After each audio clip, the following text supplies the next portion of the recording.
Okay, welcome to part 2 of periodization. Last time we discussed physiological aspects of periodization, what is the basis of it, and now we're going to actually talk about, all right, we understand the physiology, but how do you actually program? So we really need to get into the sort of origins of periodization. So, first thing to understand is that periodization was originally used to describe photoperiods of the sun. In fact, coaches noticed that athletes played better in the summer months than the winter months.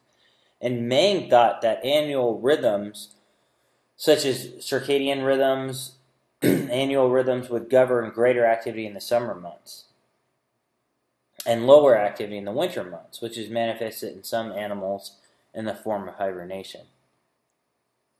However, it's important to understand that's likely not the case. In fact, back then, it was more that in the winter months, food wasn't as good as the summer months. So likely more of a nutrition type of aspect, and could be a weather aspect as well. Now, the true origin of periodization, or at least scientific origin, came out of the 50s with European athletes. So what happened is that they would leave their home and they would go train at facilities year round, right? Because it wasn't like they had Gold's Gym right next to them. So because they had a lack of resources at home, again, they would leave training camps. But living with rivals and being away from family, it's difficult. So to reduce psychological strain, training camp locations were regularly changed. And whenever they changed the training camp, the coaches noticed that athletes were happier and their gains increased. This led to the study of why. What happened? Well, they changed the environment. So this led to the study is why does change lead to an increase in performance and adaptation? The role of father of periodization is often leads us back to Matveyev. And Matveyev in 1977 basically suggested that periodization was not simply a plan, but he contended that it was an objective set of laws that govern the training process. And in fact, he suggested that these laws dictate the need for variation to bring about adaptation and rest to avoid overtraining and accommodation.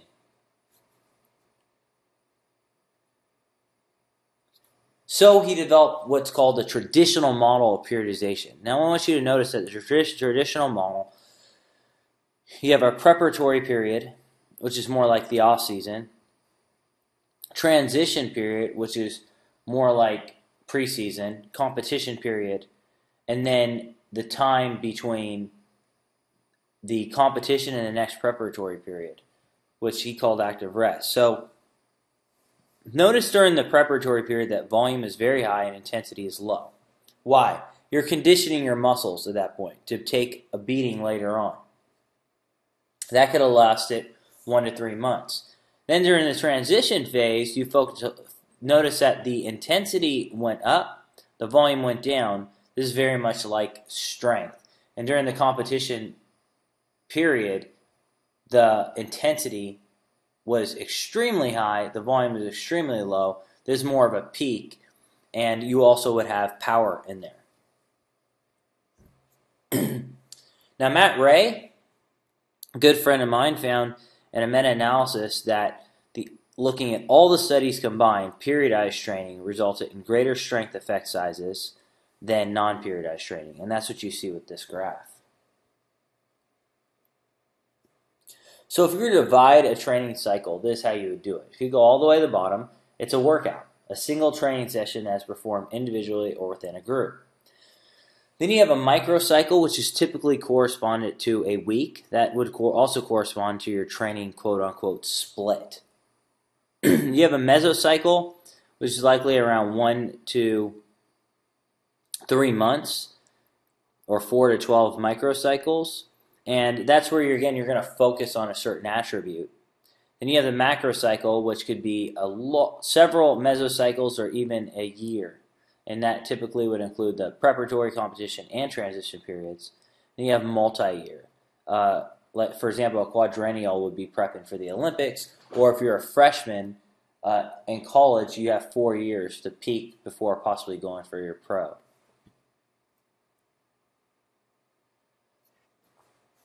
So here's the thing. Oftentimes people will refer to a mesocycle as a training block, and that's basically where you take a block and you have a sort of a concentrated specialized workloads. Okay, so you might have a large volume of exercise, but they're directed at a minimal number of targeted abilities. Okay, and again, this is about a mesocycle.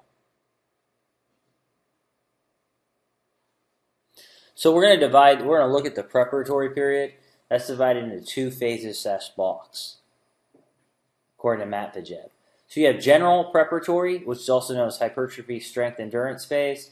And the goal of this is to increase lean mass, decrease fat mass, increase physical working capacity. It's typically high in volume, short rests, like 60 to 90 seconds, low to moderate intensity, 8 to 12 RM loading, and lasts 4 to 6 weeks. Then the other session, the specific preparatory phase, is also known as the basic strength phase. So here you're going to take that mass, that conditioning, to develop a basic strength. So it's 4 to 6 reps, multiple sets, long rests this time, and that lasts 1 to 3 months. Then we go into the strength power/competition phase. Your primary focus is the sport. Your goal is to increase power, rate of force development, and use a mixed methods approach where you go heavy, like strength, greater than 85%, but then 40 to 60% 1RM to work on what we call speed strength or power. Plyometrics is oftentimes instituted in this phase. And this is just a summary for you. Okay, as you notice, general preparatory, which is strength endurance, low intensity, high volume. Then it becomes moderate intensity, moderate volume, low volume, high volume, and then peak. So linear periodization findings, does it work? So Willoughby at a Baylor University did 16 weeks of training in active college-age males. Now, they hadn't trained, though, in 6 months, so they're pretty much untrained. Well, I want you to notice they had essentially 4 groups, with the first group being control. So you had group 1, they lifted 5 by 10 RM at 80% of their 1 RM, just progressing every single workout. You had group 2, which was 6 by 8 RM at 83% of their 1 RM. And you had group 3, which basically had periodization. They had 4 weeks at 5 to 10 RM, 4 weeks at 6 to 10 RM, 4 weeks at 3 to 6 RM, and 4 weeks at 3 to 4 RM. Notice that they basically did the Matvejev model. So what I'm pointing out here are the 2 groups that just did linear training. Notice that they went up from week 0 to week 4, but then they plateaued. But the group on top here, they made gains every single 4th week. And that's likely because they were varying it. Well, if you notice this group back here, what does that look like? It looks very much like Hans Selye's stage of exhaustion. This group never hit that. And again, the reason is variation. Now, why does this work? Allows for more variation, but there are limitations that may lead to overtraining. Think about it. If you're a strength athlete and you have to lift heavy every workout for like 8 weeks straight, that's very horrible. The other thing is, there's a risk of detraining. So if I were to train for a month for hypertrophy and then a month for strength and then a month for power, by the time I'm done with my power, I might have lost the gains I got in conditioning, right? So linear does lead greater gains than non-periodized training, but there may be a better method. Another problem that we see is that when you do traditional and you lower your volume to almost nothing going into the season, I was looking at strength pre, mid, and post-season in hockey players. Notice that from pre, mid, and post, that strength is going down. So your force and power actually decline. This is a study we did in baseball players, 6 weeks data on baseball players. Notice that their lean mass near the last 6 of the season went down drastically.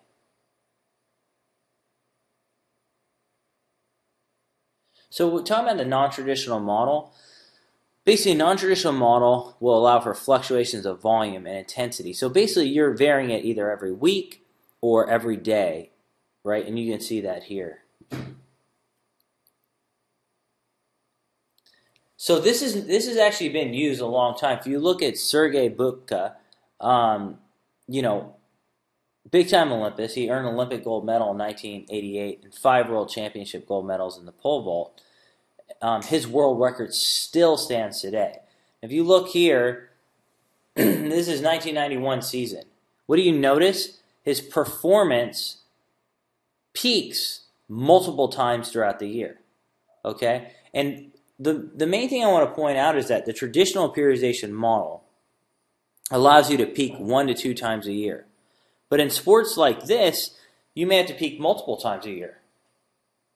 So, you know, that's an issue that we really have to address. And that's where the nonlinear, non-traditional model comes into play.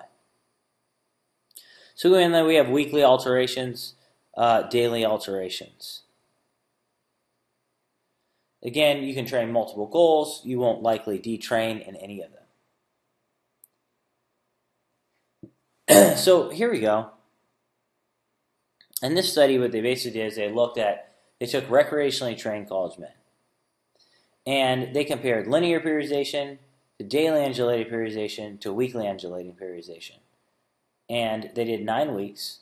What you notice that in both the bench and the leg press, all 3 groups went up from time point 1 to time point 3, with no differences between the groups. Now, does this suggest that linear and weekly and daily have no differences between them? What it suggests that in recreationally trained college men, e.g., 1 step above untrained, there's no differences. You just need to periodize. Now, the next study was done by Hoffman, and he basically took American football players and NCAA Division III football team.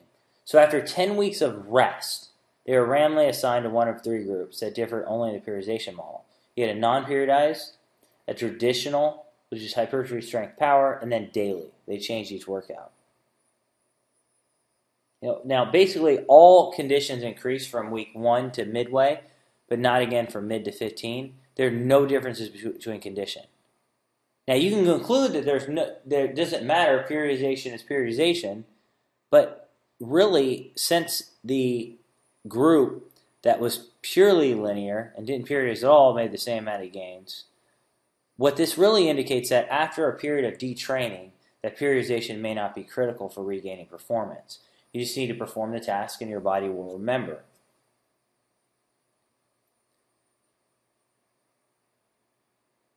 As far as hypertrophy is concerned, I'll go over this study essentially soon, but I want to point something out.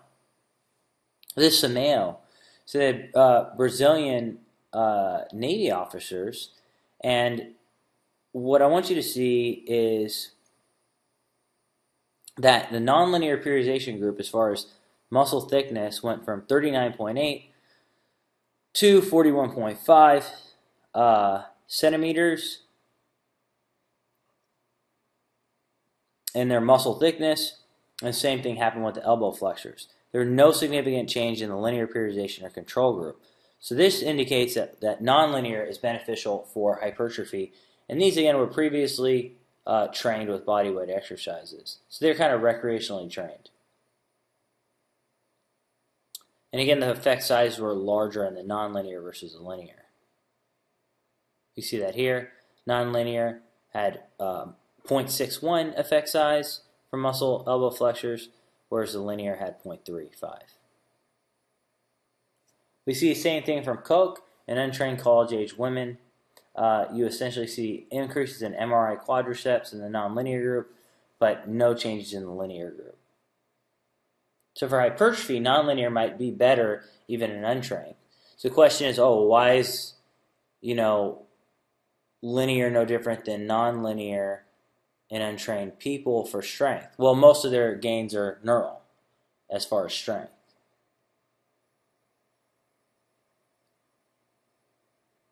Okay. So this is a study by Matt Ray. They had a linear versus daily undulated periodization group.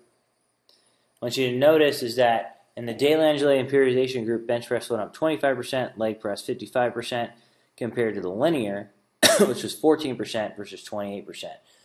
So non-linear in these trained individuals was better.